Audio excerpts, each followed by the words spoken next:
Welcome back to Hand Drink Solo, the wine adventurous show that cares more about what's in the bottle than what's on the label. Now, today's episode forms a very special feature because we are focusing on the details of the winemag.co.za Minority Report for 2025.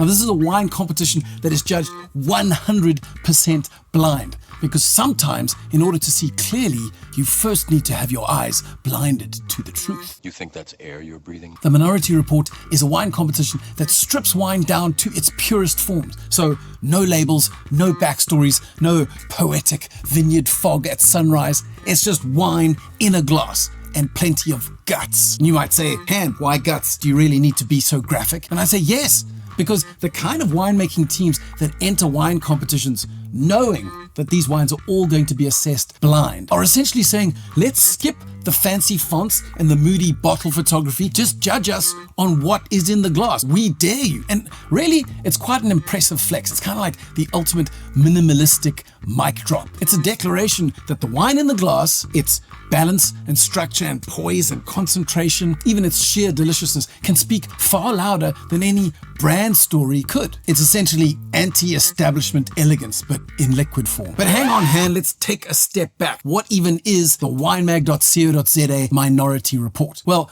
winemag.co.za is a website that forms what I would consider to be one of the most important critical voices in South African wine. And they publish a series of roughly 12 reports throughout the calendar year, each one of which focuses on a certain category of South African wine, whether it's Chenin or Chardonnays or Bordeaux blends. And essentially together, these reports form a really, really insightful running commentary on the state of South African wine within those categories.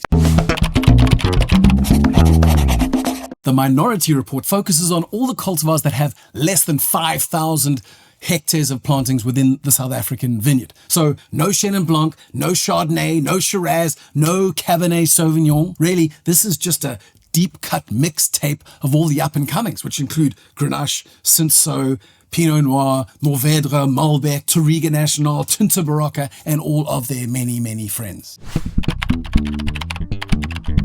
So if we're to look at the Minority Report for 2025 in numbers, we'll see that there were 103 wines from 54 producers judged by 3 wine judges, namely Christian Eads, the editor-in-chief for Wine Mag and also the chairman of the panel. Then there's wine journalist and critic Melu Lambert. And then there is Ndaba Dube, who is the head of wine operations for the President Hotel. Perhaps the first interesting stat to mention is that 67% of the white wines and 69% of the red wines scored 90 points or more. And you might say, well, everything scores 90 points these days, Han. Well, not in the Wine Mag competitions. Now, it's true to say there are some competitions where 95 points is the start of the gold medal category, and you kind of have to have a few gold medals for every competition just to give yourself credibility. But Wine Mag really does push back against that. In fact, if there is a 95-point wine, and there's no guarantee of that, it really is a stop the presses, let's not talk, let's bask in the glory of the creation that lies before us. It's glorious. So the high presence of wines above 90 is not because 90 points is easy to get in the competition, but rather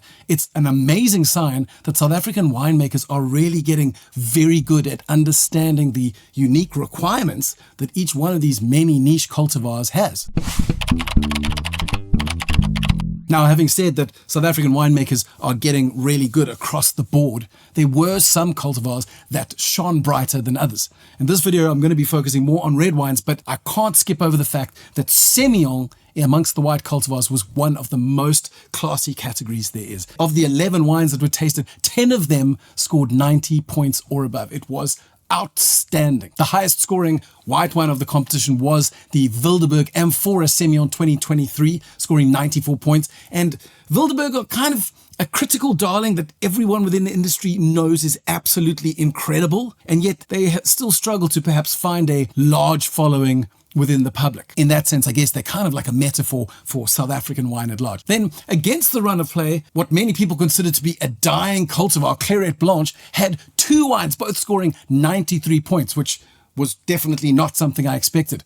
Perhaps to add to the weirdness of it all, both wines came from one producer, Bruce Jack, who produced a skin contact Claret Blanche and also a more conventional off-the-charts Claret Blanche. Then, spreading the focus a little broader, the cultivars that really seemed to impress were Alvarinho, Roussanne, Grenache Blanc, and Riesling. My personal favorites probably lay in the categories of Roussanne and Grenache Blanc, both of which really should be causing the Chardonnays in your collection to be experiencing deep existential angst. When we turn our attention to the red cultivars covered in the Minority Report for 2025, cultivars like Mourvèdre, Malbec, and Cabernet Franc really did shine brightly. The highest scoring red wine of the entire competition was the Warwick Cabernet Franc 2022, and this wine is absolutely no stranger to podiums and 5-star awards and multiple international and local critical acclaim. It's made by winemaker J.D. Pretorius, and he really has mastered the category. Now, it's probably also true to say that Cabernet Franc was arguably the most impressive category and had at least 6 wines over 90 points. And the Cabernet Francs that seemed to impress the most did lean towards the slightly larger, structured, slightly higher alcohol style. But there were some exciting red-fruited, more floral Cabernet Francs coming through, which I think are very promising. They definitely weren't the early harvest, weedy cabbage water style, but possessed full, ripe red fruit and plenty of layers and florals, without needing to be these massive icon-style wines. Speaking of bigger styled wines, there was also a trend to note that the kind of higher tannin, more inky cultivars like Mourvèdre, Malbec, Cabernet Franc sat on one side, where Pinots and Cinsaults and Grenache Blancs sat separately, and probably the wines that scored the highest as far as 100-point scales are concerned would have sat in this latter category, with Malbec having a few really high-scoring wines, Cabernet Franc performing great across the board, and then Mourvèdre being incredibly classy, not least of all Beaumont's Mourvèdre. But perhaps most interesting of all was the Grenache category on the lighter side of the spectrum. And while it is much smaller than many of the other red cultivar categories, Grenache had more wines above 90 points than any of the other categories. So while Grenache wasn't necessarily sitting top of the pops and stealing first place, the worst Grenaches were all delicious. The winemakers that are bothering to turn their attentions on Grenache Noir are doing so with a high level of skill.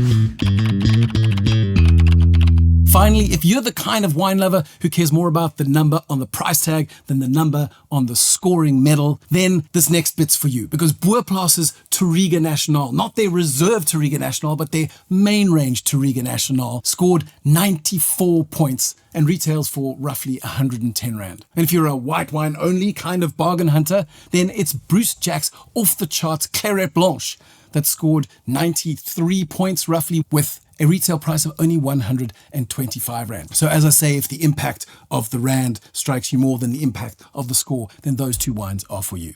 So what are the parting thoughts from the winemag.co.za Minority Report for 2025? Well, having sat and tasted all 103 of the wines, I can confidently say that we live in the age of the underdog. It is the era of the fringe grape. We live in these golden moments of, this wine is made from what? If nothing else, the report proves that small plantings don't mean small impact, and that it's not about acreage, it's about attitude. So next time someone tries to tell you that Semillon never sells or that Mourvèdre is too weird, you should look them in the eye and say, maybe the grape's not the problem, maybe it's your face. Don't say that. Okay, so that's all we have time for today, but I have left a link where you can download the entire report that Christian Eads has written, which is really rather useful, if not at least to just fill your wine shopping list. And make sure that you pop back to winemag.co.za at least once a month to see what other reports they may have published in the interim. If you haven't already subscribed to the Hand Drink Solo YouTube channel, then you definitely need to, not only because